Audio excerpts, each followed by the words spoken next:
भाई बच्चा लोग, आज देखिए, आज हम यहाँ पर बात करने वाले हैं क्लास 10th के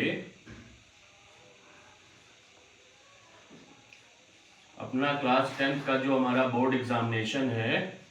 क्लास 10th हमारा जो बोर्ड एग्जामिनेशन चल रहा है, चल क्या रहा है मतलब आने वाला है, फरवरी से स्टार्ट है बच्चे, ठीक है। उसके साइंस के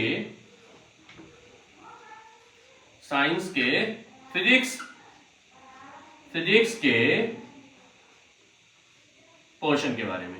तो आइए फिजिक्स के पोर्शन में सबसे पहले आज हम यहाँ पर थोड़ा सा रिव्यू करने वाले हैं फॉर्मूले के बारे में, ठीक है ना। जल्दी से हम फॉर्मूला पढ़ ले। तो देखिए, जब हम फॉर्मूले की बात करते हैं तो सबसे पहला जो टॉपिक है वो हमारा क्या है, रिफ्लेक्शन ऑफ लाइट। भाई रिफ्लेक्शन ऑफ लाइट में जो हम देखते हैं वो क्या है, रिफ्लेक्शन ऑफ लाइट में सीधा हमारे पास एक ही फॉर्मूला बनता है। वो क्या है, mirror formula 1/f is equal to 1/v plus 1/u। ये हमारे पास क्या है, ये हमारे पास मिरर फॉर्मूला है। क्या है ये मिरर फॉर्मूला है, ठीक है ना। इसको अच्छे से याद कर लीजिए बच्चा, ठीक। v क्या है, इमेज डिस्टेंस है, u क्या है, ऑब्जेक्ट डिस्टेंस है, f क्या है, फोकल लेंथ है। बच्चे सब लोग सिर्फ इसी में कंफ्यूज होते हैं, मिरर फॉर्मूले और लेंस फॉर्मूले में। बच्चे मिरर फॉर्मूले में यहाँ पे प्लस होता है, याद रखिएगा, इमेज डिस्टेंस ऑब्जेक्ट डिस्टेंस के बीच में प्लस होता है। लेंस फॉर्मूले में नेगेटिव होता है। अब बात इसी में आती है लीनियर मैग्निफिकेशन की। क्या बात आती है, लीनियर मैग्निफिकेशन की। तो जब मैग्निफिकेशन, लीनियर मैंने इसलिए कहा क्योंकि एंगुलर अलग चीज है बच्चा, याद रखिएगा। जब हम टेलीस्कोप और सब की बात करते हैं तो वहां पे इसको लेके चलते हैं, जो कि क्लास 12 की है। तो m is equal to minus v upon u is equal to hi upon ho। ये क्या हो गया, ये लीनियर मैग्निफिकेशन हो गई, ठीक है ना।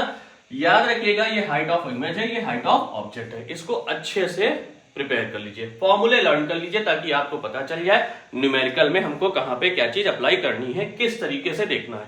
एक चीज और, जितना आपका कॉन्सेप्ट अच्छा होगा, जितना आपका कॉन्सेप्ट क्लियर होगा, उतने ही तरीके से आपको ये पता चल जाएगा कि आप फोकल लेंथ कहां पे कंसीडर कर रहे हैं, इमेज लेंथ कहां पे कंसीडर कर रहे हैं, और ऑब्जेक्ट लेंथ कैसे कंसीडर कर रहे हैं, ठीक है ना। आइए अब बात आती है रिफ्रैक्शन की। तो रिफ्रैक्शन में रिफ्रैक्शन ऑफ लाइट जो आती है, याद रखिएगा, रिफ्रैक्शन ऑफ लाइट, जब भी हम रिफ्रैक्शन ऑफ लाइट की बात करते हैं तो रिफ्रैक्शन ऑफ लाइट में हमारा सबसे पहले बनता है Snell's law, n is equal to sine i upon sine r. मतलब n का मतलब रिफ्रैक्टिव इंडेक्स, ठीक है ना, ये sine i upon sine r. अब इसी n को अगर हम कहते हैं तो ये हो जाता है 1n2 is equal to n2 upon n1, ठीक है ना, n2 अपॉन n1। ये याद रखिएगा, ठीक। रिफ्रैक्टिव इंडेक्स का फॉर्मूला है ये sine i upon r, sine i upon sine r, मतलब sine i upon sine r is equal to constant, ठीक है।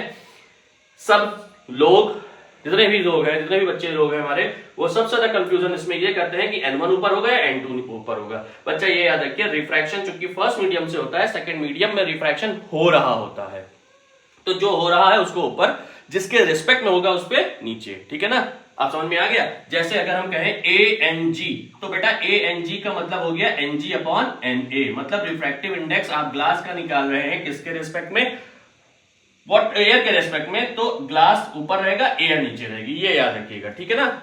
अब एक चीज और आती है कि 1n2 is equal to 1 upon 2n1, ये रिवर्सिबिलिटी। ये फॉर्मूला बेस बहुत पूछा जाता है, बहुत ही ज्यादा इंपॉर्टेंट है, इसको दिमाग में बैठा लीजिए, अच्छे से बैठा लीजिए। जैसे आपका लिया हुआ है ANG, refractive index of glass with respect to air, और ANW, refractive index of water with respect to air. अब आपसे पूछ ले WNG, तो याद रखिएगा इसको आप कैसे निकालेंगे, तो WNG का मतलब हो जाएगा ANG अपॉन ANW। ये याद रखिएगा, क्योंकि इसमें जो डेंसर होगा वो बिल्कुल इसी को फॉलो कर रहा है। इसमें जो डेंसर है वो ये है, ठीक है, और इसके कंपेयर में जो रेयर है वो वाटर है। बच्चे बिल्कुल तैयार कर लीजिए, बहुत अच्छा फॉर्मूले हैं इसके। और अब आपका आता है एब्सोल्यूट रिफ्रैक्टिव इंडेक्स।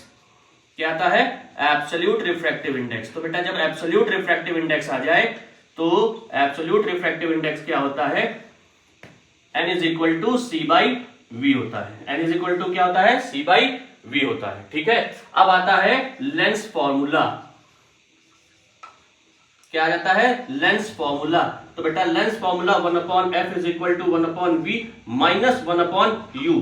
इसको मत भूलिएगा, यहाँ पे माइनस लगा है, ठीक है। इसी का मैग्निफिकेशन जो बनता है वो बनता है m is equal to v upon u is equal to h i upon h o, ठीक है ना। इसको भी मत भूलिएगा। यहाँ पर निगेटिव साइन, ये देख लीजिए, यहाँ पर निगेटिव साइन है, यहाँ पर पॉजिटिव साइन है, मैग्नीफाइड कर रहा होता है, ठीक।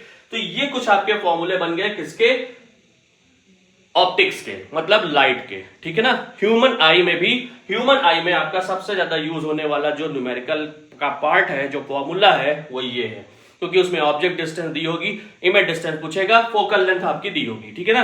अब आपसे ये कहेगा कि इस फोकल लेंथ का स्पेक्ट यूज हुआ है, ऑब्जेक्ट यहां पर रखा है, इमेज कहां पे बनेगी, तो इसलिए अच्छे से इसको देख लीजिए। अब हम जैसे ही जंप करते हैं इलेक्ट्रिसिटी में,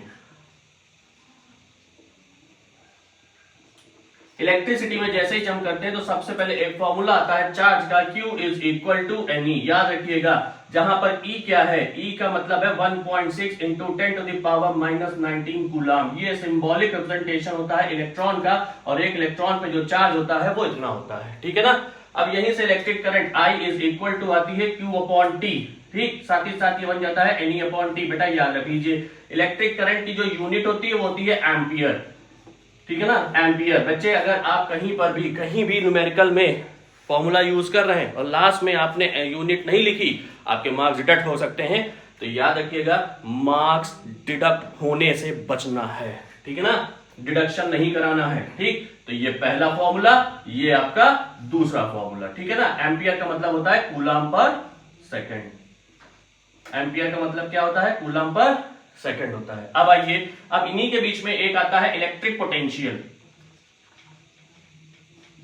इलेक्ट्रिक पोटेंशियल का मतलब होता है the flow of charge between two points, ये याद रखिएगा। तो उसका फॉर्मूला होता है V इज इक्वल टू डब्ल्यू अपॉन क्यू, ठीक है। V इज इक्वल टू डब्ल्यू अपॉन क्यू। इसकी जो यूनिट होती है वो होती है joule per coulomb, joule per coulomb, और जूल पर कूलम को ही हम क्या कहते हैं, वोल्ट। अब इसी पे अगर हम बात कर ले इलेक्ट्रिक पोटेंशियल डिफरेंस की, तो डिफरेंस हमेशा याद रखिए दो पॉइंट्स के बीच में निकाला जाता है, ठीक है। इलेक्ट्रिक पोटेंशियल डिफरेंस जो होता है, जैसे हमने VB ले लिया माइनस VA ले लिया, सेम है वो V इक्वल टू डब्ल्यू अपॉन क्यू, ठीक है। यूनिट उसकी भी क्या होगी, volt. Joule per coulomb is equal to volt, तो ये joule per coulomb is equal to क्या आ गया, वोल्ट आ गया, ठीक है ना। अब यहीं पे बात आती है ओम्स लॉ। बेटा बहुत इंपॉर्टेंट है, ये याद रखिएगा, ओम्स लॉ। ओम्स लॉ ये कहता है V directly proportional to I, ठीक है ना, V directly proportional to I। बच्चा लोग याद रखिएगा, जब प्रोपोर्शनल का साइन हटता है प्रोपोर्शनलिटी का, तो एक कांस्टेंट आता है, तो बच्चा हमेशा V इक्वल टू IR मत लिखिए, वो अल्फाबेटिकली होता है। फिजिक्स की लैंग्वेज में क्या होता है, जब प्रोपोर्शनलिटी का साइन हटता है तो एक कांस्टेंट आता है, R इज अ कांस्टेंट, ठीक है ना। ये जो है ये क्या है, ये ओमिक कांस्टेंट है बच्चे, ये क्या है, ये ओमिक कांस्टेंट है, ठीक है। इसको हम क्या कहते हैं, क्योंकि ये ओम ने बताया था, तो ये ओमिक कांस्टेंट है, तो इसको एक तरीके से और कहा गया क्या, ये क्या दिखाता है, ये resistance of material of wire दिखाता है। ये क्या दिखाता है, ये दिखाता है resistance of material of wire, ठीक है। तो यहां से क्या आ जाता है, R is equal to V upon I आ जाता है। क्या आ जाता है, R is equal to V upon I। देखिए इसकी यूनिट क्या होगी, वोल्ट पर एम्पियर। तो इसको हम क्या कहेंगे, ओम। चूंकि ओम्स लॉ था, ओम के थ्रू आया था, तो इसका जो यूनिट आ गई वो क्या आ गई, ओम। डिनोटेड बाय किससे होगा, ओमेगा से। किससे होगा ये, डिनोटेड बाय ओमेगा से। इतना याद कर लीजिए। ये आपके 25 नंबर, मतलब फिजिक्स का जो पोर्शन है, क्योंकि इसमें एक पोर्शन तो आपका पूरा का पूरा थ्योरेटिकल है मैग्नेटिज्म का, यहां तक आपका पूरा फॉर्मूला है, तो ये आपका 25 मार्क्स। अब 25 में आप मान के चलिए कि 17-18 मार्क्स तो आपके यहीं से हैं, ठीक है ना, ठीक। ये आपका क्या हो गया इस तरीके से। यहां से आप देख सकते हैं कि जो R होता है वो इनवर्सली प्रोपोर्शनल होता है इलेक्ट्रिक करंट के। R क्या है, इनवर्सली प्रोपोर्शनल है इलेक्ट्रिक करंट के। याद रखिएगा ये चीज, इलेक्ट्रिक करंट जितनी ज्यादा, resistance of material of wire उतना ही कम। अब यहीं पर बात आती है इलेक्ट्रिक पावर की। इलेक्ट्रिक पावर की बेटा याद रखिएगा, इलेक्ट्रिक पावर का मतलब P is equal to W/T, the rate of doing work, ठीक है ना।